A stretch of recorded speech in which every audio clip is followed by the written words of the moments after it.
बिस्मिल्लाहिर्रहमानिर्रहीम। अस्सलाम वालेकुम। उम्मीद करती मेरे भैन भरा ठीक होंगे। अल्हम्दुलिल्लाह असीं भी ठीक है। अल्लाह पाक तन खुश रखे, बाद रखे। अज वालों करते हैं शुरू। बिस्मिल्लाहिर्रहमानिर्रहीम।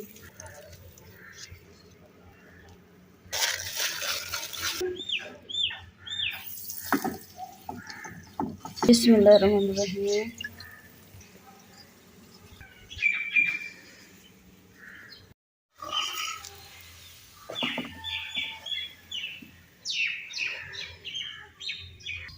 देखो मैं नाश्ता बना रही हूँ तो नाल ही कीड़ा मेरे बाजू के ऊपर चढ़ गया। देखो नीचे उतर जा। ठंड में ना मैं बहुत ठरी पई हूँ, बाजू मेरे भी ठरे पे है।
मशीन का पैप ना टुट गया सीगा कल ते नवा लियांदा वा ते जेड़ा पुराना सी ना टुटा होया वो मैं बेच के ते निम्को दा ले ली।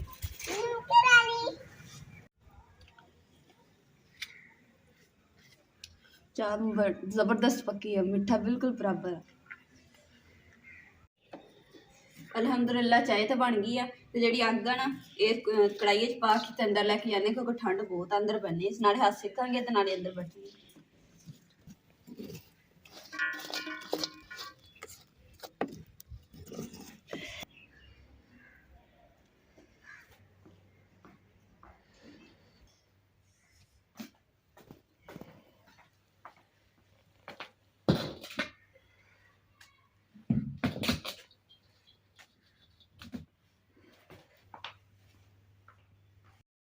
अम्मी ने जलते का मसला वा तो लेडी डॉक्टर आती है इतने शहर पता करते हैं किन्ने बजे तक आती है। फिर अम्मी ने कल चेक करवावे हुण पता कर आने हैं तो उस तो बाद सीधे ही काम पर चले जावांगे।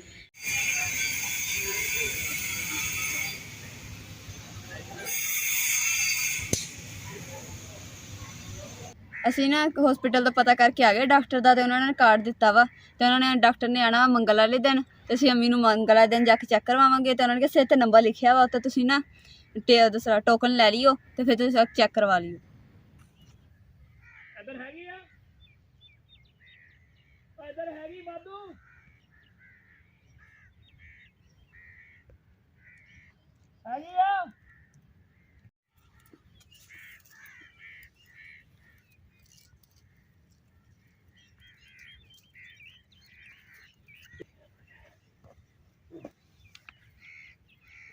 ਉਹ VCR ਦੀ ਕੇਸਟ ਲਿਆ ਕੇ ਤੇ ਉਹਨੂੰ ਤੋੜ ਕੇ ਉਹ ਰੀਲ ਜਿਹੜੀ ਹੈਗੀ ਉਹ ਲੰਬੀ ਕਰਕੇ ਅਸੀਂ ਇਹ ਛਾਪਰਾਂ ਤੇ ਬੰਨ ਰਹੇ ਹਾਂ। ਇਹ ਛਾਪਰ ਦੇ ਪਿੱਛੇ ਉਹ ਤੋੜ ਤੱਕ ਬੰਨ ਰਹੇ ਹਾਂ ਤਾਂ ਕਿ ਇਹਦਾ ਫਾਇਦਾ ਇਹ ਹੁੰਦਾ ਕਿ ਰਾਤ ਨੂੰ ਗਿੱਦੜ ਤੇ ਸੇ ਵਗੈਰਾ ਇਹਦੇ ਜਦੋਂ ਹਵਾ ਚੱਲਦੀ ਨਾ ਤੇ ਇਹ ਬੂਮ ਬੂਮ ਬੂਮ ਬੂਮ ਸ਼ੋਰ ਕਰਦੀ ਹੈ ਤੇ ਗਿੱਦੜ ਤੇ ਸੇ ਇਹਦੇ ਕੋਲ ਡਰਦੇ ਆ, ਫਿਰ ਉਹ ਸਬਜ਼ੀ ਦਾ ਆ ਕੇ ਛਾਪਰਾਂ ਦਾ ਆ ਕੇ ਨੁਕਸਾਨ ਨਹੀਂ ਕਰਦੀ। ਇਹਦੇ ਵਾਸਤੇ ਅਸੀਂ ਬੰਨ ਰਹੇ ਹਾਂ ਤੇ ਇਧਰੋਂ ਭਾਈ ਵੀ ਬੰਨ ਰਹੇ, ਮੈਂ ਉਹ ਅੱਗੇ ਤੱਕ ਬੰਨ ਆਇਆ ਜਾ ਕੇ।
ਕੇਸਰ ਦੀ ਪੱਟੀ ਨਾ ਇੱਥੇ ਤੱਕ ਖਤਮ ਹੋ ਗਈ ਆ ਤੇ ਚਾਚੂ ਲੈਣ ਗਏ ਹੋਏ ਆ।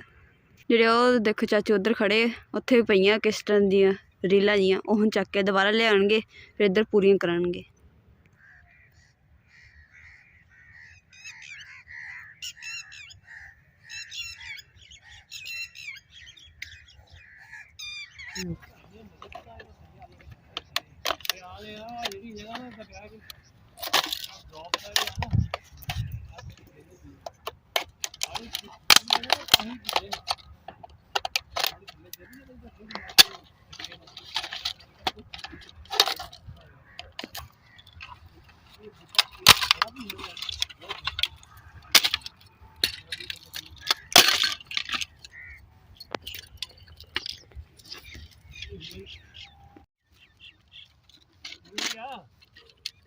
निकल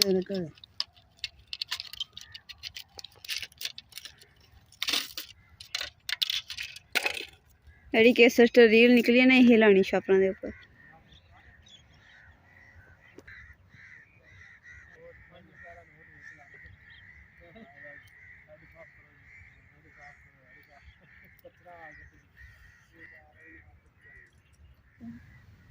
ਕੱਲ ਅਸੀਂ ਆਏ ਸੀ ਨਾ, ਇੱਥੇ ਚੱਕਰ ਲਾ ਕੇ ਗਏ ਹਾਂ ਤੇ ਛਾਪਰ ਫੜੇ ਹੋਏ ਸੀਗੇ ਤੇ ਫਿਰ ਅਸੀਂ ਦੱਸਿਆ ਮਾਲਕ ਨੂੰ ਤੇ ਉਹਨਾਂ ਨੇ ਨਾ ਕੇਸਰ ਜੀਆਂ ਲਿਆਂਤੀਆਂ, ਉਹਦੀਆਂ ਰੀਲਾਂ ਜਿਹੀਆਂ ਕੱਢ ਕੇ ਨਾ ਤੇ ਉਹ ਬੰਨੀਆਂ ਤੇ ਗਿੱਦੜ ਦੇ ਸੇ ਜਿਹੜੇ ਆ ਨਾ ਉਹ ਫਿਰ ਇਹਦੇ ਲਾਗੇ ਨਹੀਂ ਆਣਗੇ, ਕਿਉਂਕਿ ਇਹਨਾਂ ਦੇ ਪੱਟੀਆਂ ਦੀ ਨਾ ਆਵਾਜ਼ ਆਉਂਦੀ ਆ ਤੇ ਉਹਦੀ ਵਜ੍ਹਾ ਤੋਂ ਫਿਰ ਡਰ ਜਾਂਦੇ ਆ। ਤੇ ਇੱਧਰਲੀ ਸਾਈਡ ਤੇ ਵੀ ਅਸੀਂ ਸਾਰੇ ਬੰਨ੍ਹ ਦਿੱਤੇ ਆ ਤੇ ਇੱਧਰਲੀ ਸਾਈਡ ਤੇ ਵੀ ਸਾਰੇ ਬੰਨ੍ਹ ਦਿੱਤੇ ਆ। ਹੁਣ ਕੰਮ ਜਿਹੜਾ ਨਾ ਇੱਥੇ ਵਾਲਾ ਖਤਮ ਹੋ ਗਿਆ ਵਾ, ਹੁਣ ਅਸੀਂ ਘਰ ਨੂੰ ਵਾਪਸ ਜਾ ਰਹੇ, ਬਾਕੀ ਲੇਬਰ ਵੀ ਘਰ ਨੂੰ ਚਲੀ ਗਈ ਹੈ।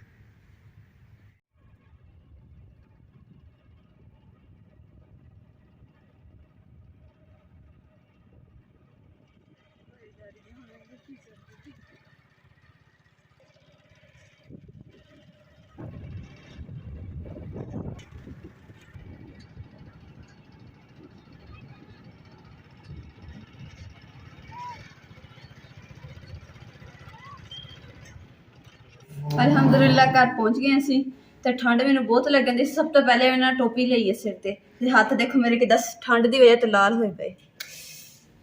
ਹੁਣ ਚੱਲਦੇ ਅੰਮੀ ਦੇ ਕੋਲ। ਅੰਮੀ ਦੱਸਦੇ ਆ ਕਿ ਡਾਕਟਰ ਨੇ ਮੰਗਲਵਾਰ ਦਿਨ ਆਉਣਾ ਤੇ ਮੰਗਲਵਾਰ ਦਿਨ ਅੰਮੀ ਨੂੰ ਚੈੱਕ ਕਰਵਾਉਣ ਜਾਵਾਂਗੇ। ਅੰਮੀ ਅਸੀਂ ਡਾਕਟਰ ਦਾ ਨਾ ਪਤਾ ਕਰਿਆ ਹੈ, ਜਦੋਂ ਮੰਗਲਵਾਰ ਦਿਨ ਆਉਣਾ 10 ਵਜੇ ਜਾਣਾ ਆਪਾਂ ਤੇ ਸਭ ਤੋਂ ਪਹਿਲੇ ਨਾ ਆਪਾਂ ਸ਼ੂਗਰ ਚੈੱਕ ਕਰਵਾਉਣੀ ਹੈ। ਯਾਨੀ ਆਪਾਂ 9 ਵਜੇ ਇੱਥੋਂ ਨਿਕਲਾਂਗੇ, 9 ਵਜੇ ਸ਼ੂਗਰ ਚੈੱਕ ਕਰਵਾ ਕੇ ਫਿਰ ਆਪਾਂ 10 ਵਜੇ ਉੱਥੇ ਡਾਕਟਰ ਦੇ ਕੋਲ ਹੋਈਏ, ਠੀਕ ਹੈ। ਤੇ ਆਹ ਕਾਰਡ ਦਿੱਤਾ ਉਹਨਾਂ ਨੇ ਤੇ ਜਦੋਂ ਜਾਣਾ ਆਪਾਂ ਉਸ ਦਿਨ ਆਪਾਂ ਇੱਥੋਂ ਕਾਲ ਕਰਕੇ ਨਾ ਤੇ ਟੋਕਨ ਕਰਵਾ ਲਾਂਗੇ ਬੁੱਕ। ਫਿਰ ਜਦੋਂ ਆਪਣੀ ਵਾਰੀ ਆਏਗੀ ਤੇ ਫਿਰ ਆਪਾਂ ਉਸੇ ਟਾਈਮ ਚਲੇ ਜਾਵਾਂਗੇ, ਸਹੀ ਹੈ। ਹੁਣ ਕਾਰਡ ਸੰਭਾਲ ਕੇ ਰੱਖਿਓ, ਗੁੰਮ ਨਾ ਕਰ ਦਿਓ। ਆਹ ਦੇਖੋ ਮਸ਼ੀਨ ਦੇ ਵਿੱਚ ਕੱਪੜੇ ਪਾਏ ਹੋਏ ਆ, ਇਹ ਵੀ ਨਹੀਂ ਠੰਡ ਦੀ ਵਜ੍ਹਾ ਤੋਂ ਮੇਰੇ ਕੋਲ ਧੋ ਹੋਏ ਤੇ ਬਰਤਨ ਵੀ ਆ ਦੇਖੋ ਪਏ ਹੋਏ ਮੇਰੇ ਧੋਣ ਵਾਲੇ। ਸਿਰਫ ਇੱਕ ਠੰਡ ਦੀ ਵਜ੍ਹਾ ਨਾਲ ਮੇਰੇ ਹੱਥ ਨਹੀਂ ਕੰਮ ਕਰ ਰਹੇ। ਇੱਕ ਮੈਂ ਜ਼ੁਬਾਨ ਗੱਲ ਕਰ ਰਹੀ ਹਾਂ, ਮੇਰੀ ਜ਼ੁਬਾਨ ਨਹੀਂ ਸਾਥ ਦੇ ਰਹੀ ਹੈਗੀ, ਕਿਉਂ ਇੰਨਾ ਠੰਡ ਬਹੁਤ ਆ। ਜੇ ਅੱਜ ਕੰਮ ਦੀ ਮਜਬੂਰੀ ਨਾ ਹੁੰਦੀ ਤੇ ਫਿਰ ਮੈਂ ਕੱਪੜੇ ਜਿਹੜੇ ਸੀ ਅੱਜ ਸਾਰੇ ਧੋ ਲੈਣੇ ਸੀ ਟਾਈਮ ਦੇ ਨਾਲ। ਤੇ ਨਾਲੇ ਨਾ ਹੁਣ ਹਾਂਡੀ ਰੋਟੀ ਦਾ ਟਾਈਮ ਹੋ ਗਿਆ ਵਾ ਤੇ ਹੁਣ ਹਾਂਡੀ ਰੋਟੀ ਕਰ ਲੈਣੇ, ਬਾਕੀ ਜਿਹੜੇ ਕੱਪੜੇ ਆ ਨਾ ਹੁਣ ਮੈਂ ਸੁਬਹ ਹੀ ਧੋਊਂਗੀ। ਸਰਦੀ 'ਚ ਨਾ ਨਾਲੇ ਮੇਰੇ ਕੋਲ ਕੰਮ ਨਹੀਂ ਹੁੰਦਾ ਹੈਗਾ ਤੇ ਨਾਲੇ ਮੈਨੂੰ ਮੋਢਿਆਂ ਦਾ ਮਸਲਾ ਤਕਲੀਫ ਜ਼ਿਆਦਾ ਹੁੰਦੀ ਹੈ ਠੰਡ ਦੀ ਵਜ੍ਹਾ ਤੋਂ, ਤੇ ਇਸ ਵਾਸਤੇ ਅੱਜ ਨਾ ਮੈਂ ਅਦਰਕ ਲਸਣ ਤੋਂ ਬਗੈਰ ਹੀ ਹਾਂਡੀ ਪਕਾਉਣ ਲੱਗੀ, ਕਿਉਂਕਿ ਅਦਰਕ ਲਸਣ ਖਤਮ ਹੋਇਆ ਸੀਗਾ ਤੇ ਹੁਣ ਨਾਲੇ ਸ਼ਾਮ ਹੋਈ ਪਈ ਆ। ਲਹਿਦਾ ਨਾ ਮੇਰੇ ਕੋਲ ਚੀਜ਼ਾਂ ਭੁੰਨੀਆਂ ਜਾਣ, ਕਿਉਂਕਿ ਠੰਡ ਵੀ ਬਹੁਤ ਆ, ਇਸ ਲਈ ਮੈਂ ਹਰ ਸ਼ਾ ਜਿਹੜੀ ਨਾ ਇਕੱਠੀ ਪਾ ਦਿੱਤੀ। ਹੁਣ ਇਕੱਠੀ ਚੀਜ਼ ਨੂੰ ਭੁੰਨ ਕੇ ਤੇ ਫਿਰ ਪਾਣੀ ਪਾ ਦੂੰਗੀ ਇਹਦੇ 'ਚ। ਔਰ ਨਾਲੇ ਨਾ ਅਸੀਂ ਅੱਜ ਬਣਾਉਣ ਲੱਗੇ ਆਲੂ ਸ਼ੋਰਬਾ। उम्मीद करती मेरे भैन भराओं साडा अज दा व्लॉग पसंद आएगा तो साडे चैनल लाइक करो, शेयर करो, सब्सक्राइब करो और अपनी फैमिली जरूर शेयर करो। अल्लाह पाक तुहानू खुश रखे, आबाद रखे, अपना और अपनी फैमिली का बहुत ज़्यादा ख्याल रखियो। अल्लाह हाफिज़।